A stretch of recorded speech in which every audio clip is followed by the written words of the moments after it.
Yeah, so I am safe. But if you do not have your pin on your table, the little blue cup will love to see your dollar bill. And I want you to know that Eli also came to me and said, I've got mine on for today. I've got a couple of heavy dollars. One is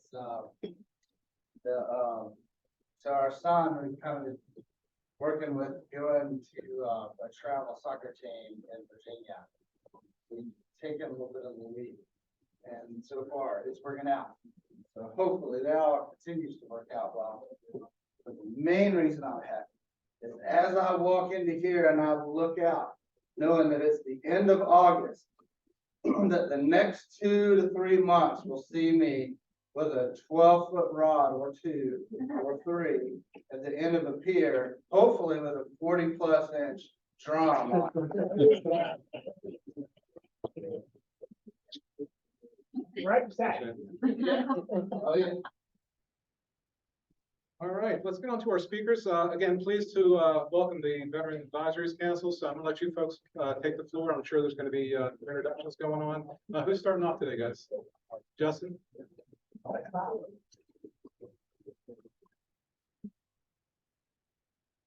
Thanks for coming. Thank you. Hello, everyone. So we've 3 speakers from our group today. Myself, I'll let them introduce themselves as well, but they also work with us on the Wall that Heals, the Vietnam Traveling Wall Memorial that we're bringing to Dare County. I'm here. I'm the current chairman of the Dare County Veteran Advisory Council, the group of 7 veterans that we're on the council. We try to do basically whatever we can to assist any veterans or their families in Dare County.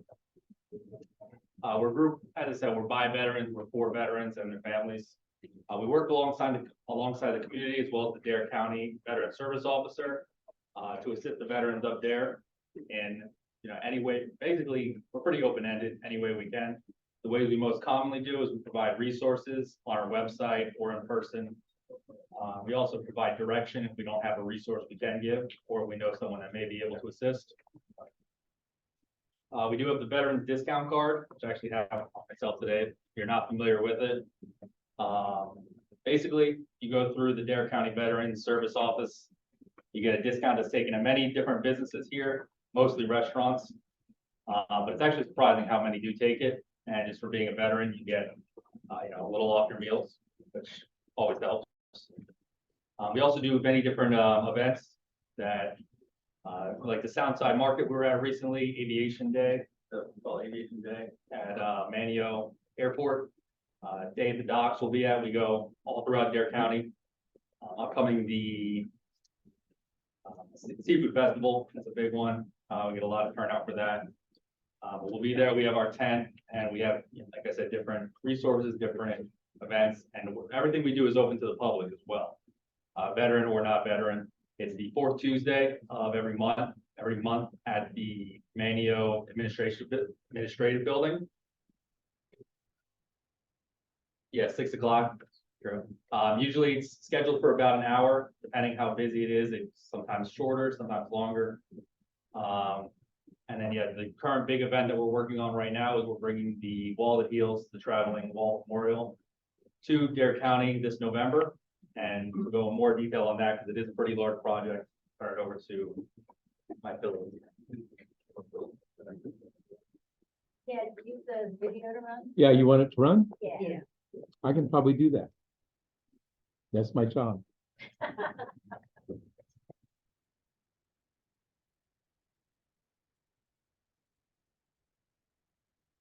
The Wall that Heals, a 375-foot long replica. Let me get the speaker changed here so you can hear it.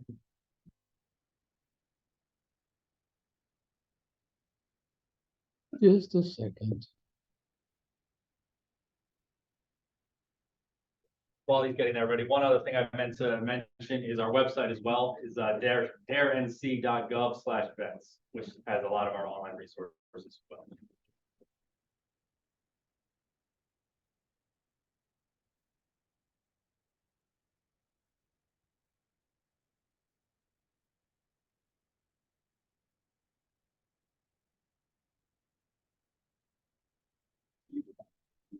Okay.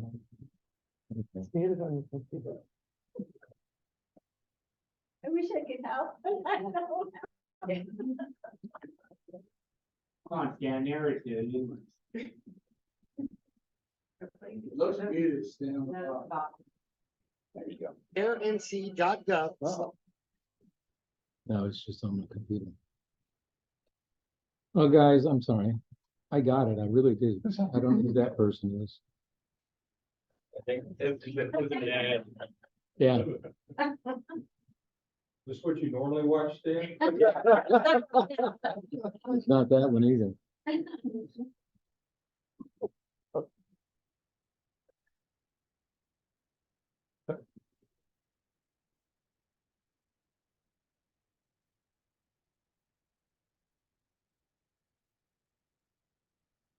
You know, you're giving your whole life away right now. I don't feel bad about that.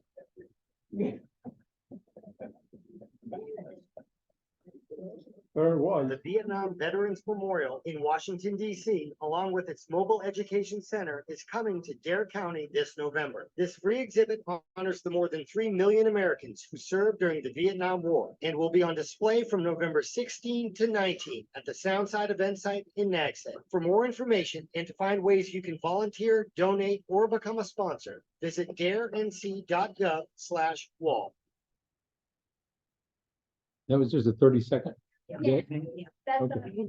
Just another journalist in New York City, waiting for the big break. I need to run another story to see once you're out of here. It does look funny, y'all. I mean. Okay, so my name is Lisa Lloyd. I'm the volunteer coordinator for the Wall That Heals. And so I wanted to just give y'all a little more information. Can you hear me okay? I was a second grade teacher, so I'll probably move a lot and talk with my hands a lot. So forgive me if I do. It's been a while. You So. should be quite used to this conversation then. The Wall That Heals is 3/4 the size of the Vietnam Veterans Memorial in Washington, D.C. I don't know if any of you've ever had the opportunity to visit there. We were stationed there when my husband was active duty, so we went many times, took our children there. So it's really a moving memorial to be able to go and see. And I feel very honored that we are going to be able to get it here in Dare County. Even though it's a replica, it is an amazing one. Almost looks identical in terms of the numbers of names on there, the 58,000 plus names that you'll see on there, just like the one in Washington, D.C. Like the video mentioned, it's coming in 16 through 19 of November this year is the opening days. It'll be open 24 hours a day, and it's free to the public.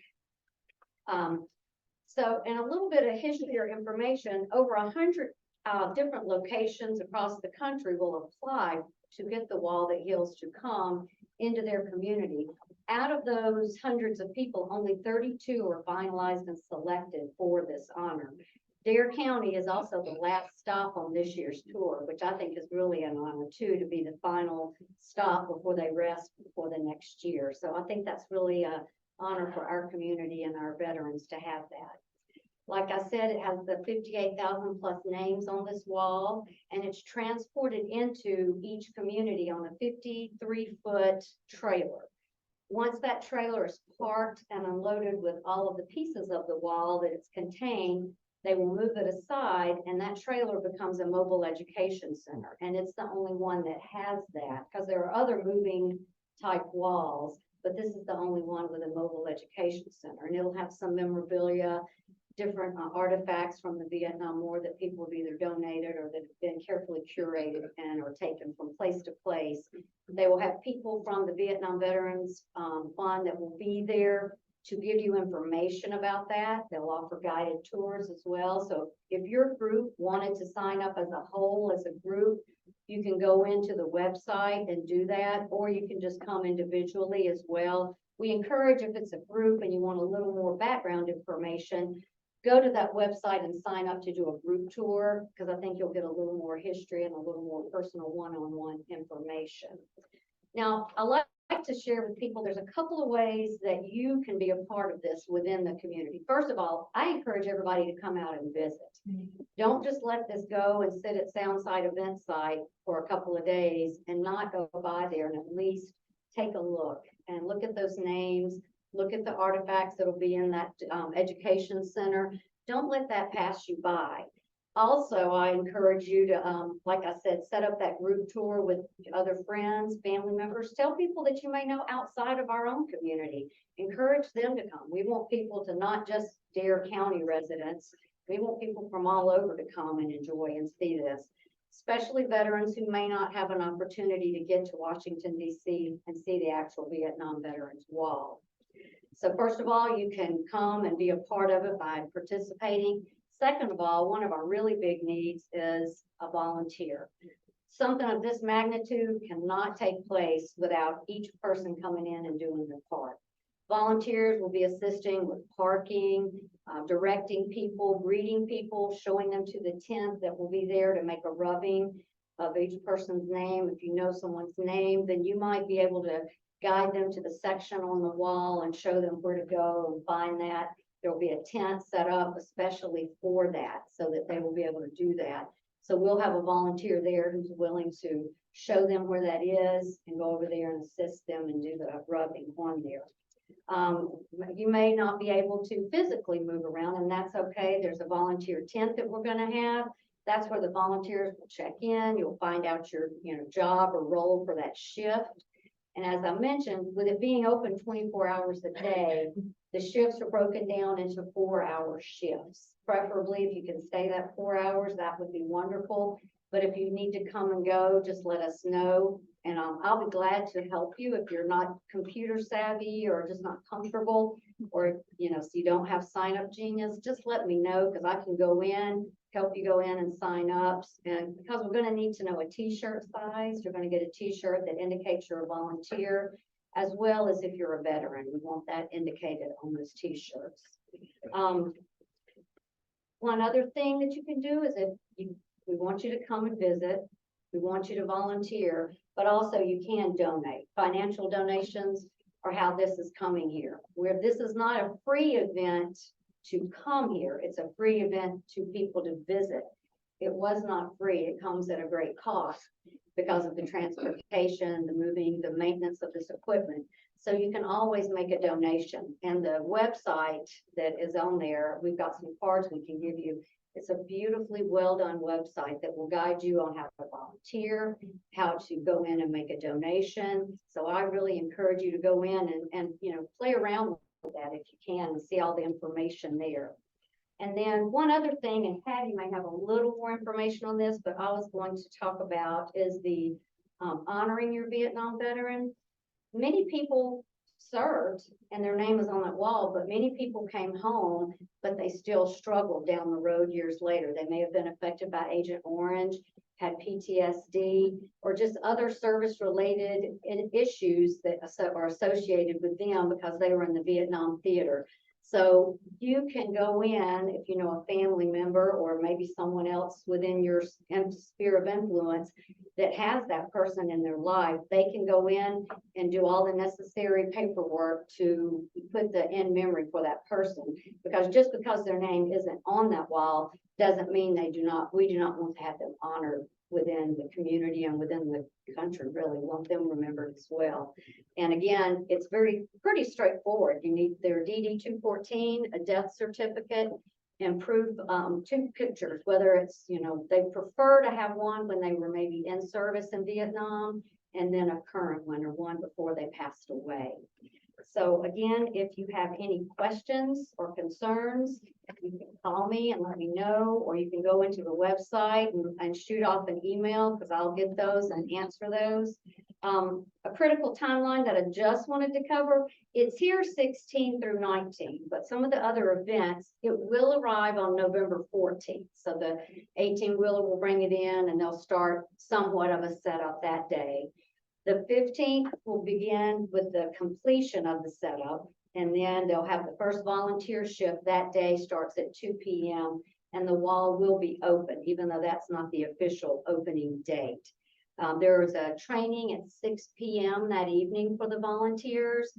I don't like to say it's mandatory, but as a teacher in the background, I say it's mandatory because I think it's helpful to learn what the BVMF wants out of us and what the expectations are as a volunteer. November 16th, which is the Thursday, is the official opening.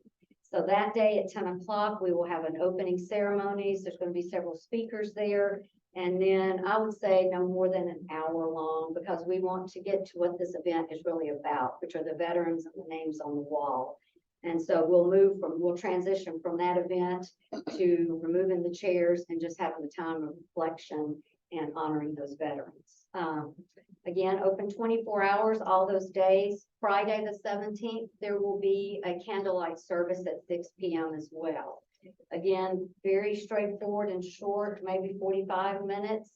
And then the same thing, it's going to be a solemn event, and we'll move back to what we're trying to have on display here. The 18th, the Saturday, there's nothing really planned that day other than people coming and doing their tours maybe, or just observing, finding their names, so the volunteers will be able to assist and help that day. And then on November 19th, the wall is open until 2 p.m. to the public, and then at 2 it closes down. There'll be a short closing ceremony, tops 15 or 20 minutes, to kind of close down the event and pay the honor that we need to and respect, and then the wall will be taken down. Those are some of the areas where the takedown and the setup, we need, pretty able-bodied, strong people, because the pieces of the wall are pretty heavy. And so they need to be able to be carried and transported across the field there at Soundside. But if you have, again, any questions, we'll have some cards available. Patty has some, as well as the in-memory cards. I have some. Yes, she's got a lot of cards. A lot. So thank you. Thank you. Are we okay? Yeah. So I'm Patty Sullivan. I'm the Veteran Service Officer. Bear with me a second. Get my glasses. Okay. So I assist veterans in to help navigate the many federal, state, and local resources and benefits available to them through the Veterans Affairs Administration.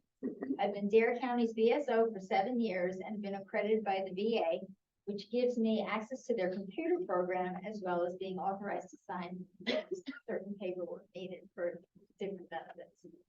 If you're a veteran, you may be eligible to file a claim for service connection, or if you are over age 65, served 1 day during an active war, not necessarily in combat, and you meet the income requirements, you may be eligible for a veteran's pension. A service-connected disability is an injury or disease that was incurred in or aggravated by beyond normal progression during active military service. Service-connected disabilities can apply to both physical and mental conditions. Surviving spouses and or dependents of veterans who died in the line of duty or whose death resulted from a service-related injury or disease may be eligible for dependency and indemnity compensation, which is a tax-free monthly benefit paid to eligible survivors of military service members. Some of the other things I assist veterans with is obtaining their DD-214, so discharge papers, enroll in VA healthcare, obtain a veteran license plate, burial benefits, and markers, as well as some other benefits. Dare County's veterans are also eligible for the Dare County discount card. The card offers discounts to over 100 businesses in Dare County. If you live or own property here in Dare County and are interested in taking the card, please give me a call. And does anybody have any questions about anything, Wal or veteran services or anything? What are the critical needs of Dare County veterans that your firsthand needs that you all come across regularly? I come across a lot of kind of aid and intent, like needing home help for elderly veterans in the home. Try to get help through the VA for that. That's probably like my biggest. I mean, I do a lot of claims. Hearing claims are big around here because veterans would be eligible if they're service connected for their hearing, which most are, for hearing aids, and hearing aids are so expensive. But the most important thing about that aid and attendance is that they have to have VA health care if they're not service connected. So when they come to me for that, I'm not gonna lie, anything with the VA takes long, so it's not gonna be like a week or two. So it's important, to get the information in and get them enrolled so they can get set up with their primary care doctor. But, if they are eligible for the VA healthcare and they do need home health, their primary care doctor can assist with that. Thank you very much. Excuse me, my apologies. That's okay. I have a question about the wall. So I think that wall was just in my hometown just a few weeks ago. And I had someone, well, it called the same thing, so I'm assuming it's the same thing. I had somebody FaceTime me while they went through that and it was at night. And it was a beautiful thing I've ever seen in my life. So I am really looking forward to being able to see with my own eyes and not just in FaceTime. Yeah, we're gonna have it, it'll be set up, so like the sound will be behind it, so we're pretty, we think it'll be a really nice presentation. I have a quick question. When you said that people help carry the wall, what is it made of then? It's not marble. I couldn't tell you exactly what it's made of, but the heaviest piece is 40 pounds. What happens is they have to build the bracket like that they put it on, so that's all got to be set up. And then the pieces are carried to it. And heavier pieces, we will have the gaiters, they can transport across. But I've seen pictures of it, and people, you know, they'll have two people carrying it, so it's not too heavy. I don't want to, but you know, so we do have word out. The Coast Guard station here in Washington and the inlet said that they would come and help us, so they can be pounding the stakes in. So much weaker people can help carry the smaller piece. And it's open 24 hours? Yes, it's So open. you need somebody to be monitoring it. and be Right, around the so, clock. it's a little bit lighter overnight because I don't believe the rubbing tent is gonna be available for people at night. Because a lot of times the people that go overnight are the ones that are reflecting on it, that maybe have PTSD, that don't like the crowds. And just wanna see it, but not have to be, you know, bothered by anything around going on. But it's scheduled to be done by 2 o'clock. And then it's considered the soft opening, and then it's open until Sunday at 2 o'clock. Oh, thank you very much. One last. Are you getting the hook? Stan's throwing the hook out. I think we all understand the critical situation with mental health and our veterans. Is there any resources available in Dare County to help veterans immediately who have a crisis? Well, there's the VA, as from the VA, there's the VA crisis line, but I know there's Port Health is here. We have some, social services has, some, lifelines that people can reach out to have help. As a matter of fact, they're having in October, I think it's, is it Out of the Darkness? They're having a walk for suicide prevention. The health department. is What was it setting called? up. Out of the Darkness? Yes, it's in October and they asked us to be there, so, I was gonna have some information that the VA offers for, assistance with people that may be contemplating or dealing with suicide. Thank you. Cool. Any other questions? Thank you. Great. If anyone's interested, I have some in-memory brochures, some save the date cards and my business cards. Yeah, I'd like your card. My card. You got your card, yeah. Thank you all. Thank you very much. Thank you for the service. Mr. President,